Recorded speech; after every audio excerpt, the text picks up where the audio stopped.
Hey guys, I just wanted to give you a heads up. This interview contains strong themes and language. I didn't want to scare you off it, as Lucian is a wonderful human being, but please watch this with your own discretion. I'm gonna focus it to your face so it's not on the wall. There we go. Oh, look at you, you beautiful thing. And I'm gonna come sit next to you, so don't mind me. Hello. Hello. Friend. Bonjour. Bonjour. Fun fact, bonjour means good morning, salut means hello. I always thought salut was like hi. Yeah. Like, bonjour is either a very formal hello, Yeah. or it's good morning. Fair enough. I guess it's like how they always have the nighttime ones with a lot of things, but everyone always just knows like one thing of everything. But yeah, so what is your life like? A lot of doctor's appointments. I had 6 last week, and I thought I only had 7 this week. I have 8, because I went to my 4th of the week just earlier, and he's like, go get a blood test, so now I've got to go do that. That was my message tone. What is your message tone? It just goes, message. Oh, okay. And my text tone is, hello? It terrifies my boyfriend. Oh, it would. It definitely would. Do you mind telling us why you're going to all these doctor's appointments, or you can also... I'm a sick kid. By that I mean I'm legally blind. I've got severe tunnel vision. Oh, okay. So I can see you if I'm looking at you. Yep. I'm autistic. I have some sort of fucking heart issue that they don't know. I've got chronic pain that they're figuring out. Like, I've just got a lot going on, plus I'm trans, which just means I've got, like, a lot of fucking emotional baggage. Yeah. Had an abusive mum, so that's why I have a therapist. Fair enough. People are like, Lucian, you seem sad a lot, but I've never seen you cry. Yeah, because I got hit when I cried. So now when people are like, respect your parents no matter what, I'm like, I'll kill you.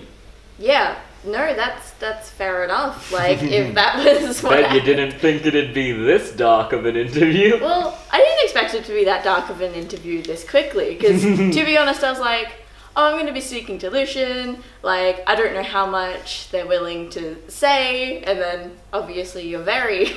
I'm just like, basically, the thing is, I realised quite early when I moved to Brisbane, because I am very honest about myself, I realised if I got it out of the way quickly, it didn't lead to people pitying me as much, because, like, if we, like, had 2 years of friendship, then they're like, Lucian, I've never seen you cry, and I explain the reason why, they're like, oh my god, I'm so sorry, but if I just, like, say out of the gate, oh yeah, mum would hit me if I didn't dry my hair properly, people are like, Christ, your mum's a cunt, but they don't know me well enough to feel comfortable to be like, oh my god, are you okay? Yeah. Because it's like, fuck no, I'm not okay. Why do you think I'm constantly in therapy?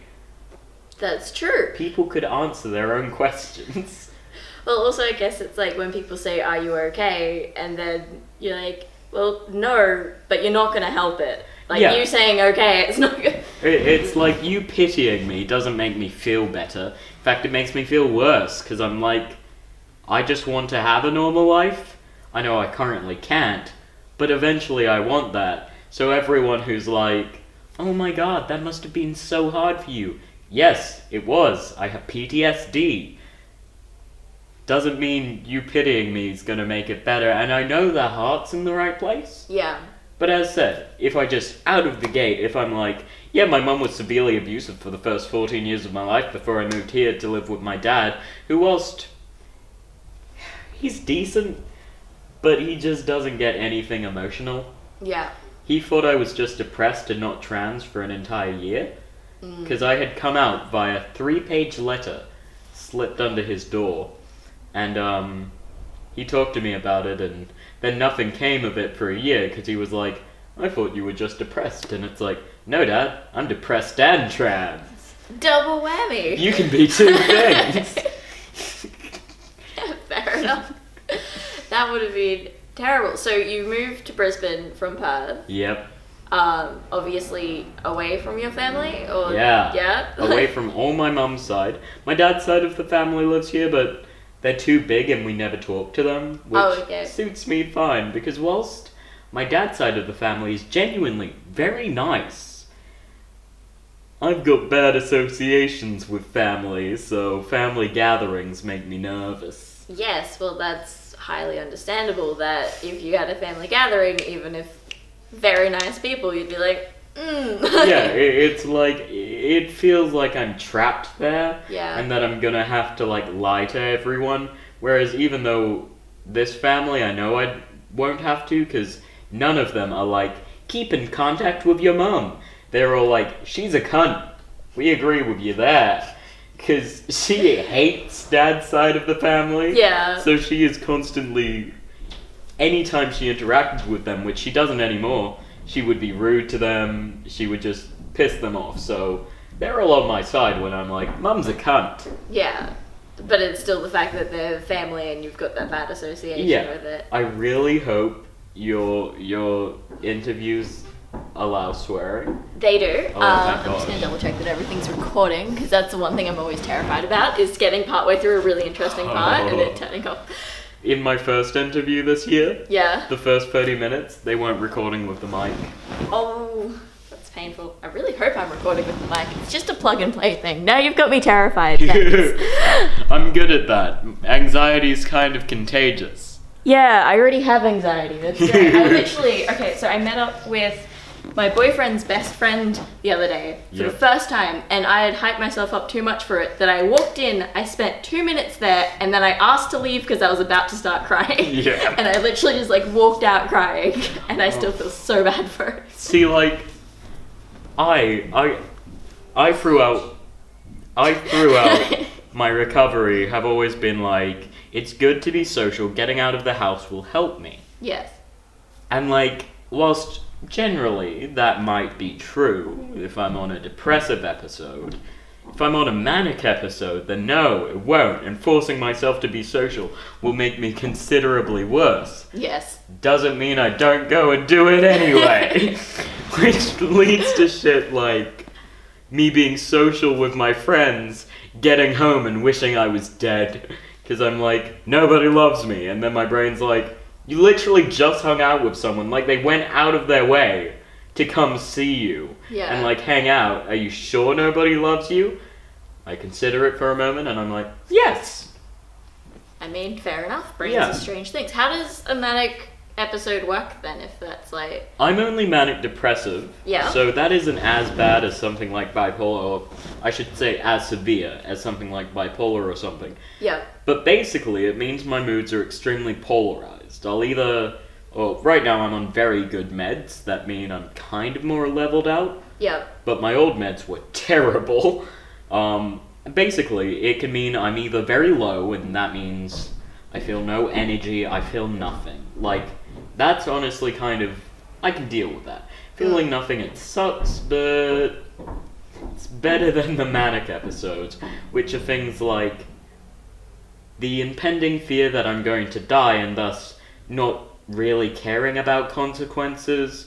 For example, spending a ridiculous amount of money on dice, because I'm like, well, I want to die anyway, so why not spend like $70 on dice? I'm definitely sure there can be a pun there somewhere. I was like, are you? Yeah. I mean, I'm pretty mad about the die. Yeah.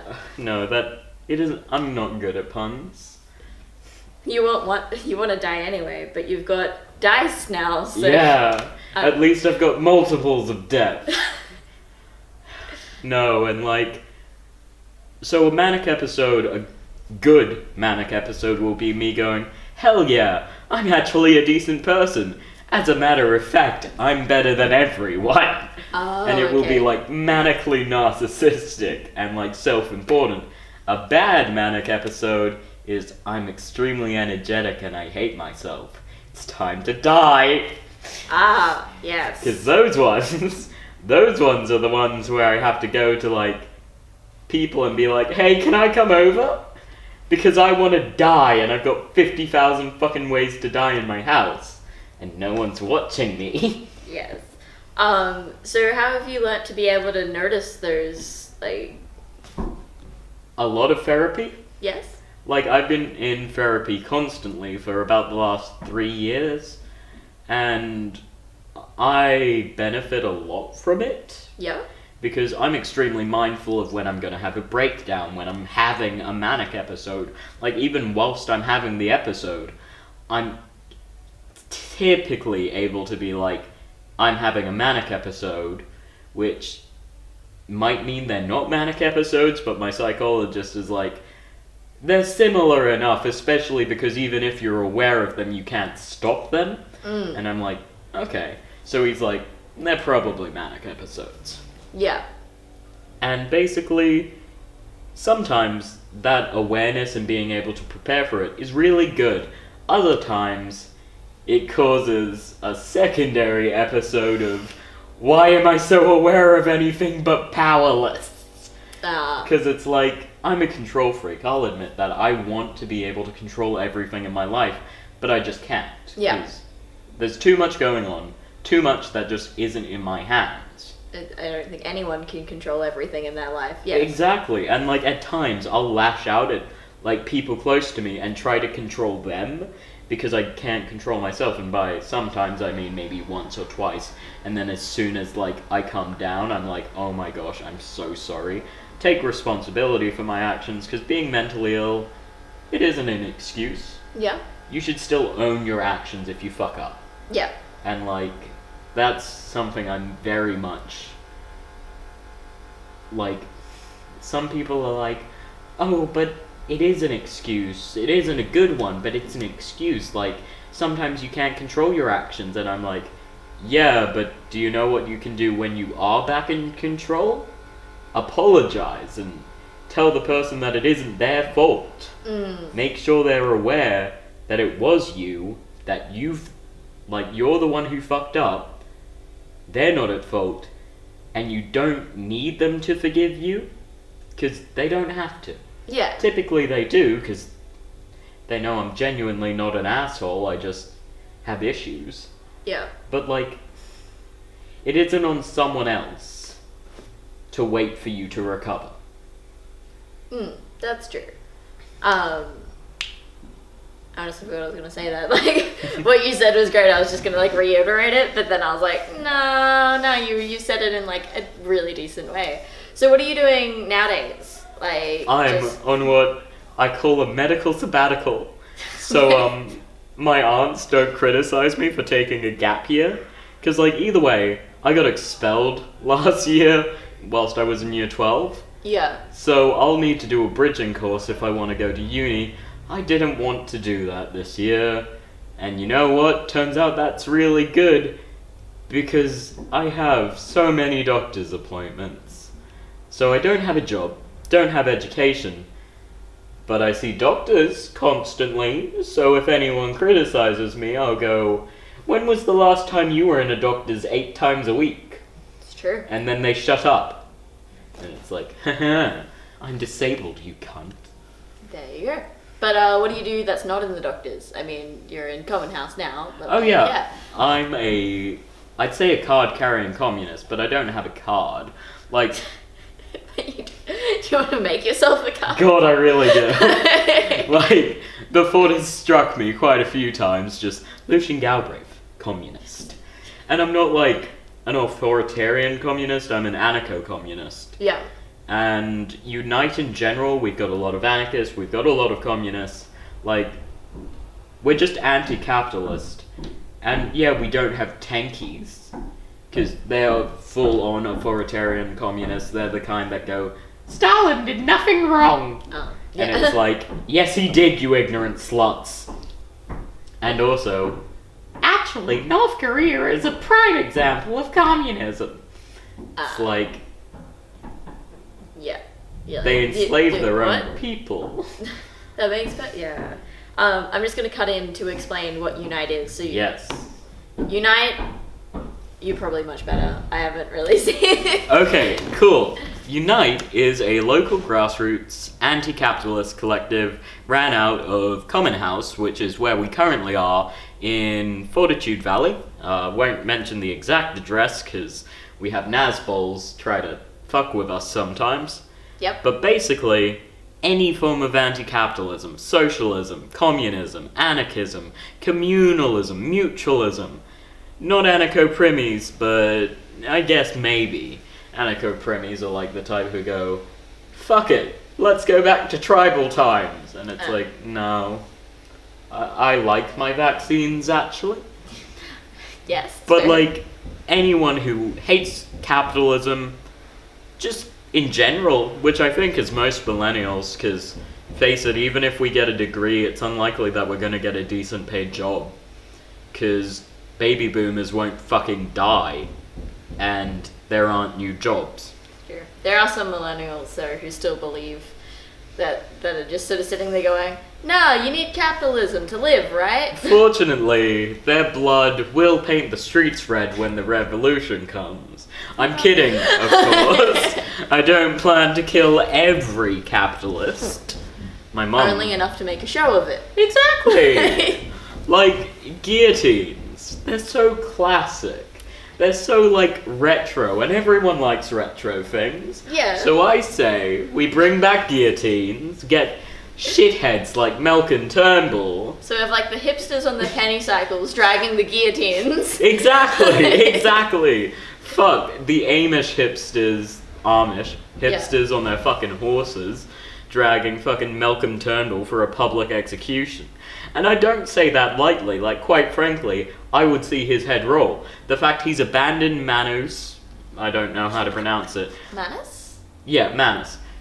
The fact that he's paid a ridiculous amount of money to have a glorified opinion poll and patted himself on the back for it. The fact that getting fucking welfare in this country, if you're disabled, I swear to God, it genuinely seems like they're trying to make it hard enough that I just fucking kill myself first. Because at least then I wouldn't be their problem. So I've never I've never gone for disabled welfare. How is that like?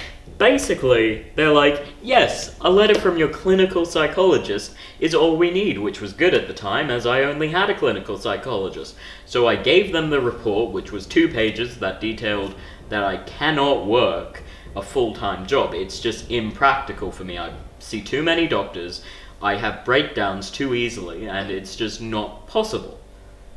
So they deliberated over that for the last 2 months, and now they've gone, no, that's actually not good enough.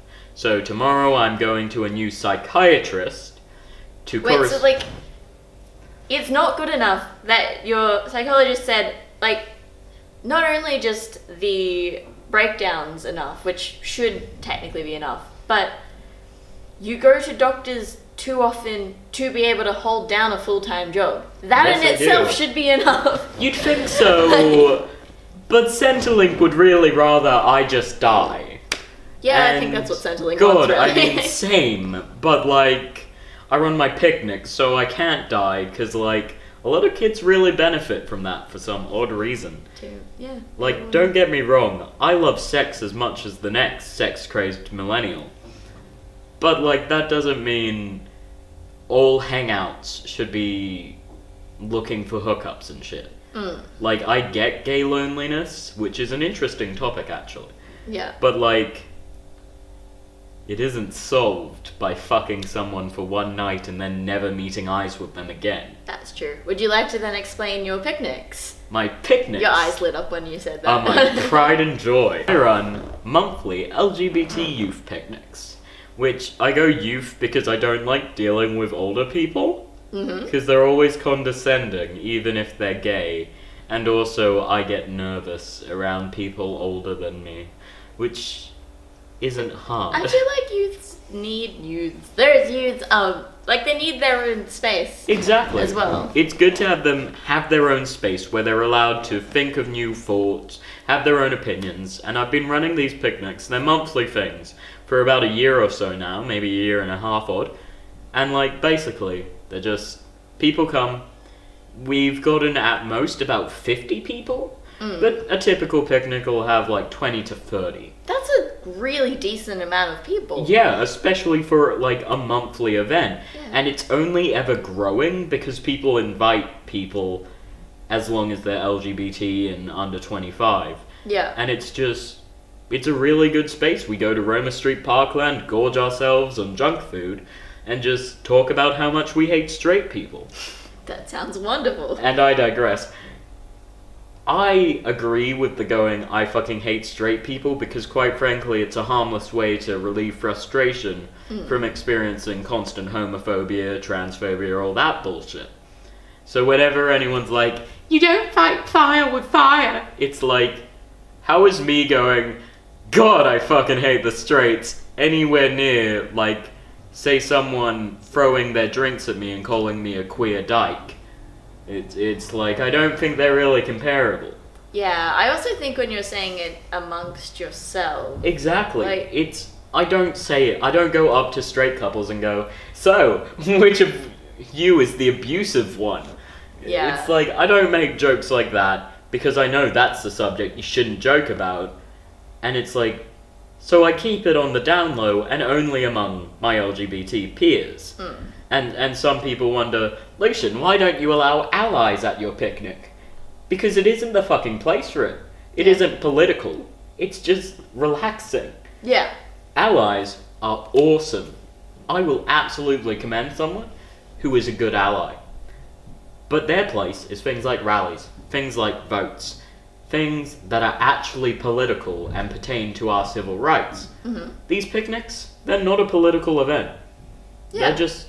I mean, I guess it would be like having, I don't know, say a girls-only picnic with your best friends and someone complaining, but why didn't you invite the boyfriend? It's Because... like, it is not the time nor place for people who may support the cause, but aren't, like, part of the community as such. Yeah. Admittedly, I have one rule. The only time a straight cisgender person would ever be allowed is if it was someone else's first picnic, they were very nervous and wanted to bring a friend, but didn't have any LGBT friends. But then the next picnic, that person isn't allowed to come. Because I'm all well and good for people to bring an anxiety buffer in the way of another friend. It's just a matter of, it isn't for straight people or cis people or straight cis people. Yeah. Because no offense, I've never met a straight trans person. Like, ever. They're either all bi, pan, or, like, gay. And I'm sure they exist. Sure. Don't get me wrong. I've just never met one. Yeah, no, I haven't. Yeah. I was, like, really thinking about that one. It's like... Just, I cannot think of one. Like, I even know two trans people who are in a relationship with each other, and one's a girl and one's a boy, but they're still both bi.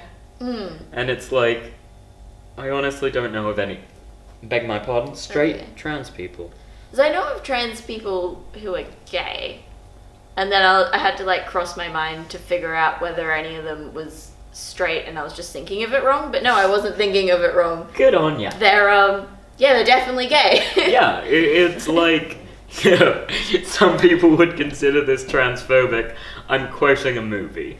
I'm strictly dickly, yo. Strictly dickly. Yeah. What movie is this? That's GBF, which was a kind of, it's not the best movie ever, but it's fun. Okay. And that's what matters, and that's Gay Best Friend. It's like Mean Girls, but with a gay kid. Or they were trying to make it like Mean Girls, but with a gay kid. And it's like, Mean Girls already had a gay kid. He just wasn't the main character.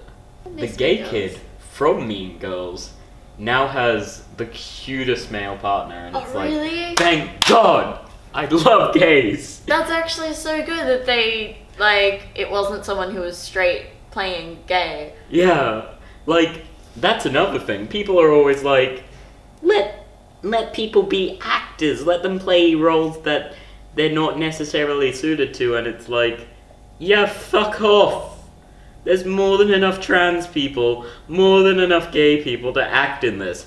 And the next person who calls a straight person brave for playing a gay character... yeah, what was it, Buddy, it's brave for me to exist as a gay man. That really famous... It was, like, a really popular movie about that... one of the first trans people to actually do a transition. Boys Don't Cry? Or... I don't know, it was only a couple of years ago, and it was, like, Dallas popular. Buyers Club? That was... No, that no, one's about I know the one. drugs. That was Eddie Redmayne. Oh, what the fuck was it called? I know the one you're on about, and yes, they shouldn't have cast a cis actor. Yeah, and they were all saying that it was very brave for doing it. Yeah, and it's like, buddy, I'm brave every time I leave and, like, go out in public. A cis person isn't brave for getting paid hundreds of thousands of dollars to misrepresent the trans identity. Yeah.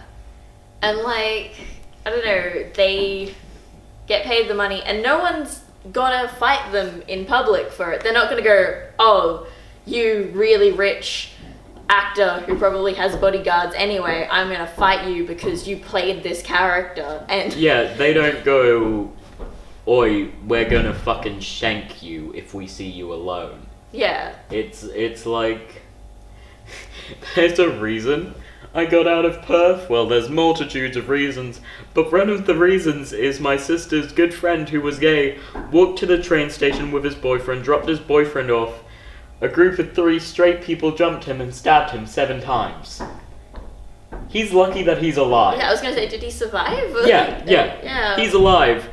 But now you can see the fucking fear whenever he goes out. He is so scared, and that is absolutely fucking disgraceful. So whenever people are like, it's okay to vote no, I want to kick them in the fucking teeth.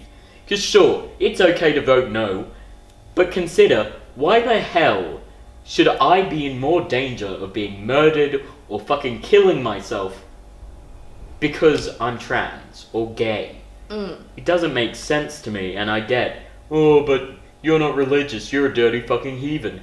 Bitch, I'm pagan, so yes, I am religious. My gods just aren't cunts.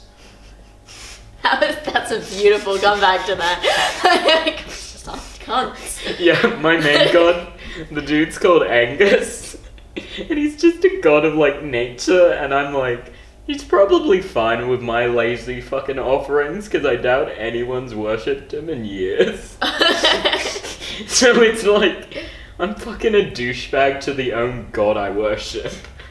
Like, I worship 3 overall, but he's like my main. He's my main lad. Your main lad. And I'm like, be grateful that I worship you at all. And like, that works for me. Other ones aren't, like... It's like... I doubt there's many people praying to this obscure Celtic god. Yeah, I doubt that nowadays. He's like not one of the big ones. He's not like Gaia, he's not like the Morrigan, who, admittedly, the only people who have the Morrigan as their main goddess are edgy cunts. It's like, we get your goth. Chill. Because it's like, I don't know, in percentage of the world, you've got all the other religions, atheism, and then like paganism's probably this tiny little sliver, and then of that sliver, So it's like, Angus, be grateful that I pray to you maybe once a month. Fucking, this is all the action you're getting. Yeah. This is as good as it gets.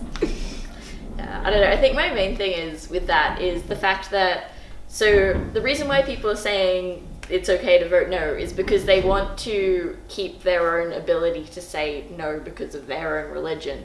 But the thing about that is you don't have the only religion. Like, that's not... Like, I was at the rally where there were a bunch of no voters like protesting, and then there was this one guy in a suit. People kept putting stickers on the back of him. You didn't notice until there was like 5 just, it's okay to be gay stickers. And vote yes. But basically, I had a 30-minute conversation with him, and I was even on the fucking news. They didn't name me or anything. Yeah. But it was just with the quote, you know, people are so stuck in their ways and they're not willing to change. And that's sad. Because, like, this guy's going, well, you wouldn't let someone walk off a cliff. And I'm like, sorry, did you just compare 2 legal adults consenting to spend the rest of their lives together to suicide? Because as someone who's constantly suicidal, I don't like what the fuck you're saying, mate. And like, I had a pretty civilized as you can get with these regressive assholes, conversation with him. And I'm like, okay, here's a question for you. My boyfriend was born with a penis and I was born with a vagina. So should we be allowed to get married? And he was like, well, that's different. And I'm like, why? According to your God, we're still a perfectly holy couple. Because you guys don't see me as a man. And he's like, yeah, but... He was just fucking stunted as if he's never met a gay trans person, and he probably fucking hasn't. And it's like, okay, so basically you just hate the idea that people might be different to you. Admittedly, my favorite thing to say is, quite frankly, I would have voted no as long as Tony Abbott got divorced. Because if other people are allowed to determine whether I'm allowed to marry, then I should be able to do the same. So Tony Abbott, if he gets a divorce, then you know what? I will convince everyone around me to go change their vote somehow. But only and after he gets divorced. Yeah, only if your decision can make his marriage. Exactly, and it's not even all straight people. I'm being very, very fair in this. Only Tony Abbott. Yep.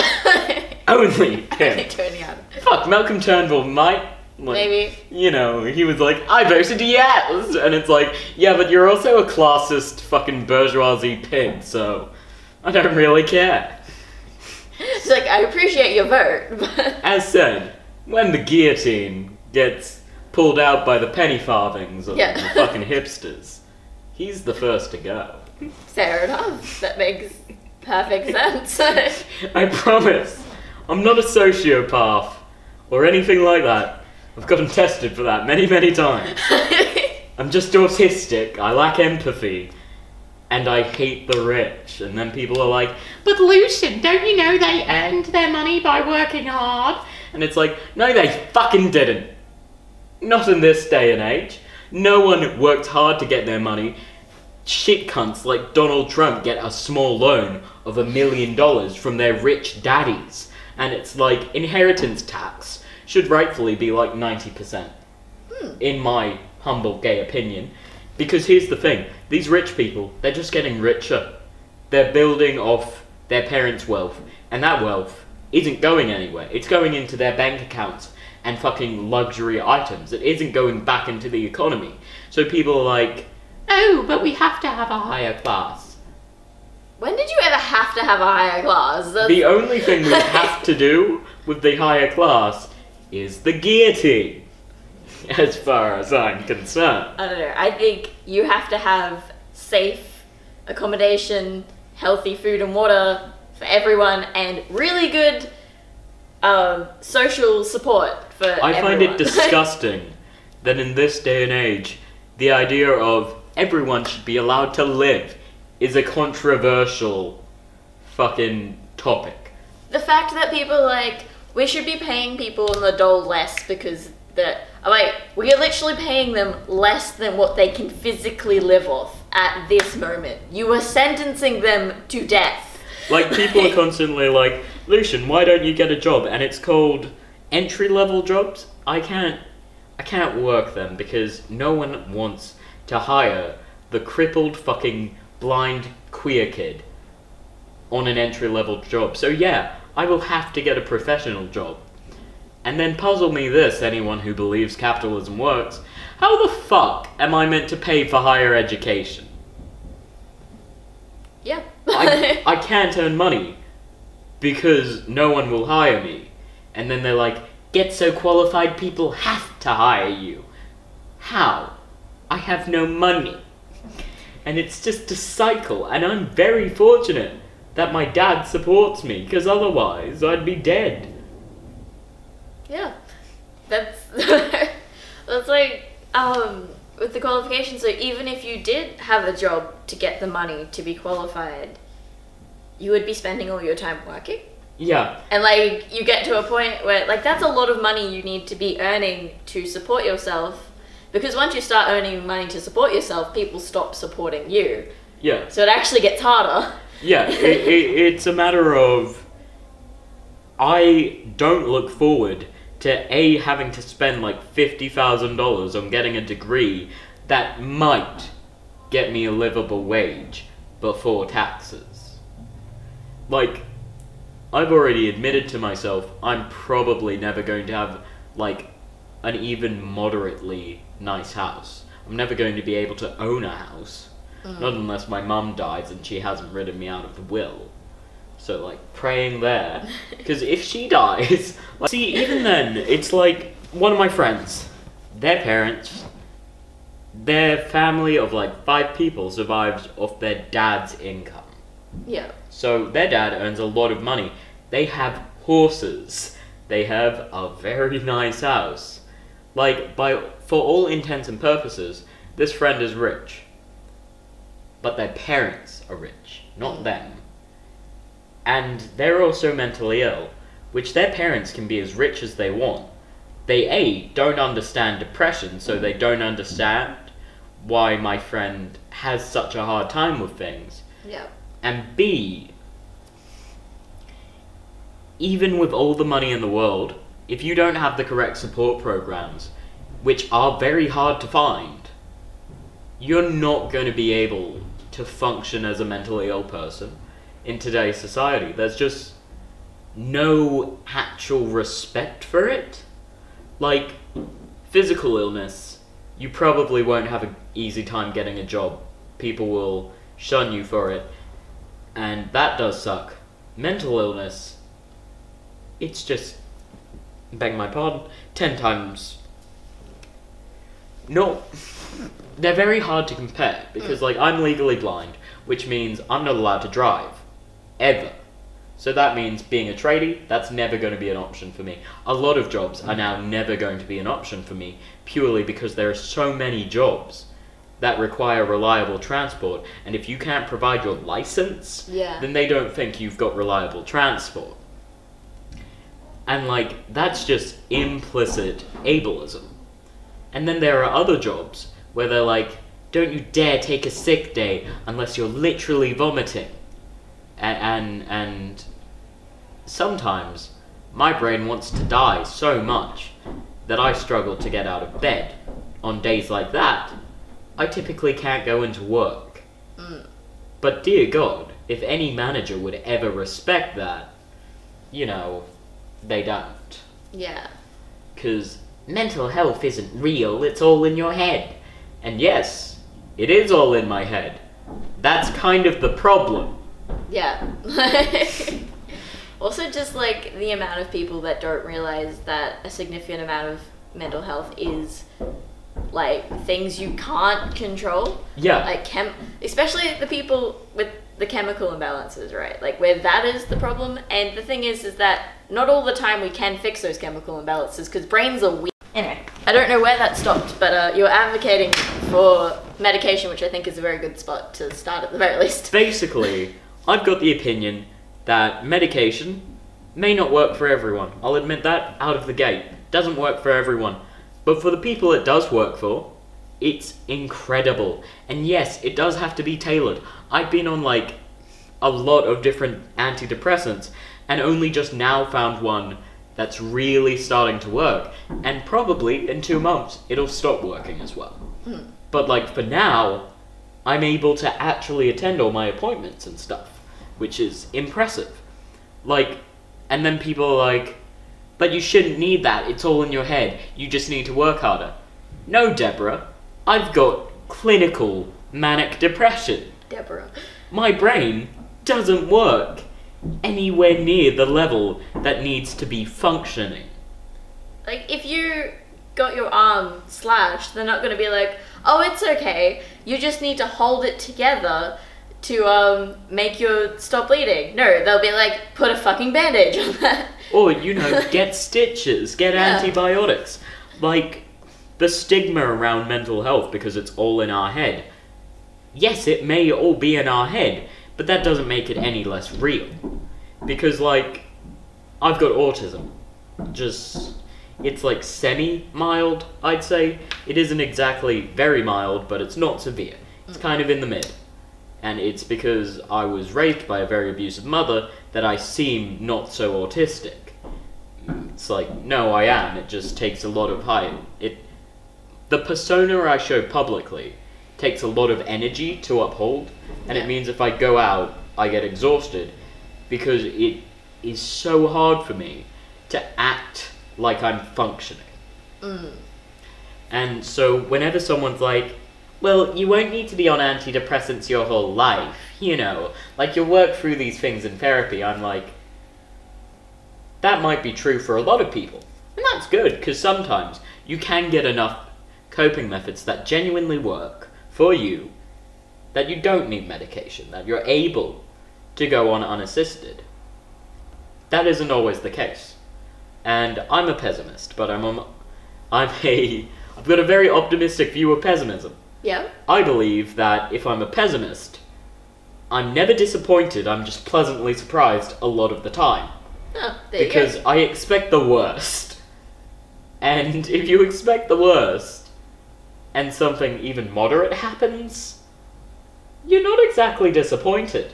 You're like, oh, okay, nice. Yeah. Whereas if you're an optimist and you're always going, I hope for the best, you're constantly going to be disappointed. And so I just find pessimism a lot easier, but a very optimistic view of pessimism. I do honestly hate the people who are like, meh, meh, everything's terrible and it will never be good. I'm like, everything is probably going to end up a lot worse than I was hoping. But at the same time, if I go in with that expectation very low, then I'm not going to be disappointed. I feel like there's a difference between like optimism and pessimism when you're looking at something in the future and when you're looking at something now, though. Like, you're pessimistic looking into the future, being like, oh, the future's gonna be shit.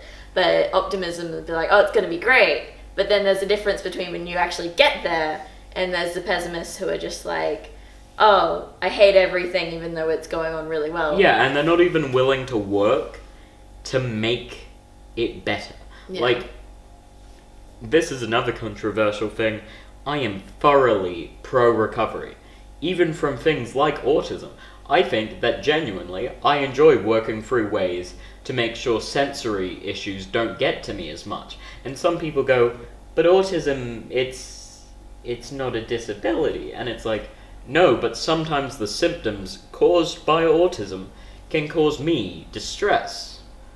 Which, basically, my metric for does something need to be fixed is, does it cause me significant distress? Yes. And if it does, then yes, it needs to be fixed. If it doesn't, then nah, I can leave it. So the fact that sometimes people think I'm a little cruel, because I'm like, I would kill and eat my own mother. That's mostly because vegans, they're always like, oh, but would you kill a person? Yes. I can name 5 people who would make a better steak than they make people. Fair enough. Donald Trump, for one. Like, he's nice and fatty. He'd be like Wagyu. Ooh, yum. Yeah, and then people are like, Lucian, that's psychopathic. No, I'm just a realist. And also, I lack empathy, which doesn't cause me any distress. Causes some people a little worry, because they're like, you're not actually going to kill and eat a person, and because I like to fuck with people, I'm like, we'll see. I'm not gonna kill and eat a person. It takes a lot of effort, and I don't want to be arrested. Yeah, it's a lot of effort to be arrested too, like... Exactly. Is it only the law that keeps me from killing and eating my own mother? Yes, absolutely. In my brain, she is 100% better off to this world dead. Is that morally correct? No. Has she abused many, many children and will probably continue to abuse her children? Yes. So is she being morally correct? No. But, like, even with that, I'm still pro-recovery. And medication means I can actually do all the lifestyle changes and stuff that everyone always suggests. Like, you know those cunts who are like, you're depressed? Maybe try yoga. It's like... You're depressed? Try smiling. Oh! I smile constantly. I've still got crippling depression. It's like... The way I put it is... Antidepressants, they're not happy pills. They don't give me an artificial sense of happiness. They're more like a little gremlin that gets added to your mind that's like, oi! Do this! And where typically my mind's like, no, Now it's like, I don't want to, and the gremlin's like, yeah, but you need to. And then I'm like, oh, fair point. Better go do that. That's pretty good. Yeah, it just gives me the energy to do things. Yeah. Which is nice. I've actually kept the kitchen clean the last 2 weeks. That's amazing. I know. I'm really proud of you for that. Yeah, it's like, so many people are like, Lucian, that's such a small thing. And I'm like, not to me. Yeah. Because, like, Dad never cooks or cleans. So the kitchen is entirely my jurisdiction, even though he expects me to cook for him. And it's like, that's stressful. And if it backs up at all, then I don't want to do it. Because it's like, if it's more than one day's dishes, I'm like, that's gonna take so long. Yeah. Even though it doesn't. It takes like maybe 10 minutes.